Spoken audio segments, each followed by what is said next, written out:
आखिर क्यों सब कुछ पढ़ते हैं, सब कुछ याद करते हैं और जब वक्त आता है,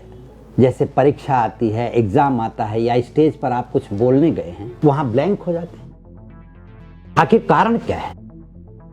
इसी बात को लेकर के मैं आज आपको इस वीडियो में बताऊंगा कि कुछ ऐसे सरल उपाय जिन्हें करके आप अपनी भूली हुई जो बातें हैं वो याद कर सकते हैं, सब्जेक्ट याद कर सकते हैं, किसी विषय पर बोलना है उसे याद कर सकते हैं और जब आप चाहेंगे वो आपको याद आ जाएगा। आपकी स्मरण शक्ति इतनी स्ट्रांग हो जाएगी। नमस्कार, मैं ज्योतिषी आर्य सोनी पिछले 40 वर्षों से यंत्र मंत्र तंत्र रत्न दान दक्षिणा पूजा पाठ होम हवन जप तप एवं रुद्राक्ष के द्वारा लोगों की समस्याओं का निराकरण करता आ रहा हूं।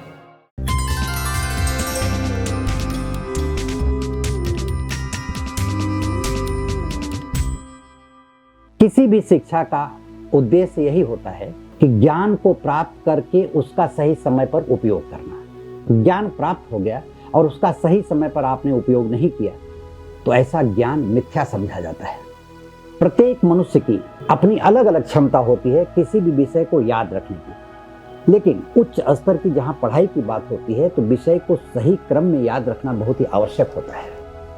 आज प्रत्येक व्यक्ति ये चाहता है कि वो अपने जीवन में, अपनी पढ़ाई के क्षेत्र में, अपने व्यवसाय के क्षेत्र में, कहीं भी वो काम कर रहा है वो सर्वोपरि बना रहना चाहता है, खास करके पढ़ाई के क्षेत्र में।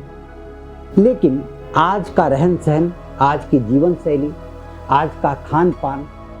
जिसके कारण याददाश्त से जुड़ी परेशानियों का लोगों को सामना करना पड़ता है और इसके लिए व्यक्ति अनेकों प्रकार के उपाय भी करता है तथा अनेकों प्रकार के साधनों का उपयोग करता है कि उसकी याददाश्त बनी रहे। तो चलिए आज हम आपको बताएंगे कि ज्योतिष शास्त्र में भी इन चीजों का उपाय है जिसे जान करके आपकी कुंडली का विश्लेषण किया जाएगा। आपकी जन्म कुंडली को देख करके ये पता लगाया जा सकता है कि कौन से ग्रह आपकी याददाश्त के कारक बनते हैं और कौन सा ग्रह ऐसा है जो आपकी याददाश्त को बिगाड़ रहा है। तो जन्म कुंडली देख करके जब इन ग्रहों का पता लग जाता है तो जो आपकी याददाश्त को कमजोर करने वाले ग्रह हैं उनका उपाय अलग किया जाता है ताकि वो आपके दिमाग से वो ग्रह का प्रभाव हट जाए और जो ग्रह आपके दिमाग को प्रभावी बना सकते हैं या आपकी याददाश्त को प्रभावी बना सकते हैं उनका उपाय करके उनको बढ़ाया जाता है, उनकी क्षमता को बढ़ाया जाता है ताकि आपका दिमाग उस तरफ ध्यान देने लगे, पढ़ाई की तरफ, और जितनी भी बातें आप पढ़ते जा रहे हैं वो आपको एकाग्रता से आपके दिमाग में बैठती जाए और जब भी चाहें आप उसका उपयोग कर सकते हैं। अब आइए जानते हैं कि किस ग्रह के कारण आपकी बुद्धि तेज हो सकती है। तो बुध ग्रह जो होता है वो बुद्धि का कारक होता है। जन्म कुंडली में बुध लग्न में बैठा हो, अपनी स्व राशि का बैठा हो, अपनी उच्च की राशि में बैठा हो तो ऐसे व्यक्ति किसी भी सब्जेक्ट को पढ़ते हैं तो वो तुरंत याद कर लेते हैं, उनको याद हो ही जाता है। लेकिन उसी बुध पर अगर किसी पाप ग्रह की दृष्टि पड़ रही हो, किसी पाप ग्रह के साथ वो बैठा हुआ हो अपने ही घर में, तो वह उस समय काम नहीं करता। जन्म कुंडली में यही देख करके बताया जा सकता है कि कौन सा उपाय करने से उस बुध ग्रह की प्रबलता और ज़्यादा बढ़ेगी। इसके साथ ही गुरु ग्रह भी याददाश्त को बढ़ाने में मदद करता है, शुक्र भी याददाश्त को बढ़ाने में मदद करता है,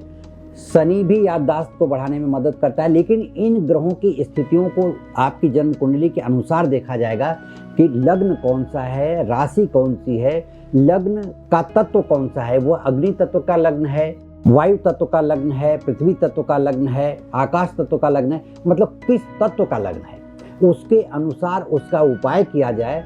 और फिर देखिए कि आपकी बुद्धि कितनी तीव्र हो जाती है। इसी से संबंधित मैं आपको कुछ उपाय अभी बताऊंगा, कौन से ग्रह के कारण क्या होता है और उस ग्रह का क्या उपाय करना चाहिए। रत्न पहनना चाहिए या रुद्राक्ष पहनना चाहिए या मंत्र का जप करना चाहिए या कोई दान करना चाहिए या दान या किसी प्रकार का रंग अपने ऊपर पहन करके या उस अपने कमरे में जहां आप पढ़ाई करते हैं उसका रंग बदल करके या टेबल का रंग बदल करके कैसे आप अपने को बढ़ा सकते हैं पढ़ाई में, कैसे याददाश्त बढ़ा सकते हैं, कैसे आपकी स्मरण शक्ति और तीव्र से तीव्र हो जाए, उसका मैं कुछ उपाय बताने जा रहा हूं जिसे आप करके याददाश्त को अपने मजबूत बना सकते हैं। याददाश्त मजबूत करने के लिए भोजपत्र पर माँ सरस्वती के यंत्र का रेखांकन करें।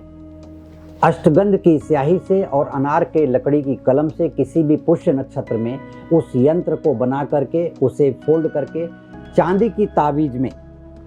छोटी चांदी की ताबीज लेकर के उसमें उस भोजपत्र को फोल्ड करके डाल दें, उसे पैक करें, धूप दीप दिखा करके उसे लाल धागे में अपने गले में धारण कर लें या दाहिनी बाह में बांध लें। इस क्रिया से आपकी याददाश्त बहुत तेज हो जाएगी और आप जो पढ़ाई करेंगे वो हमेशा याद रहेगा। इसी के साथ ही दूसरा उपाय मैं आपको बता रहा हूँ कि जिस कमरे में बैठ करके आप पढ़ाई करते हैं उस कमरे में एक दक्षिणावर्ती शंख ले आइए,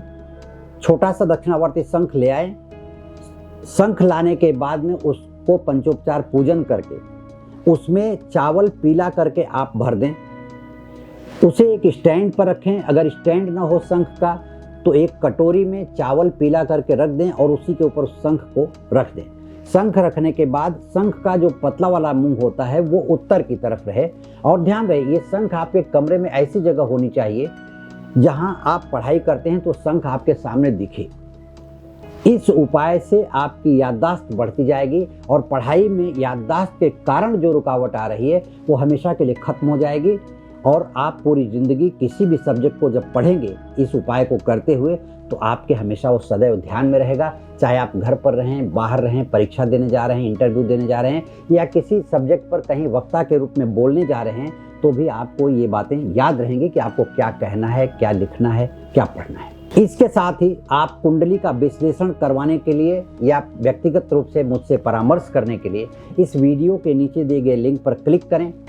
तथा इस वीडियो को लाइक करें, शेयर करें, सब्सक्राइब करें। और इसी के साथ में यदि आपकी कोई भी समस्या हो तो हमें कमेंट बॉक्स में लिख करके भेज दें ताकि मैं आने वाले समय पर उसको वीडियो बना करके आपको भेज सकूं, आपकी समस्या दूर हो सके। धन्यवाद, नमस्कार।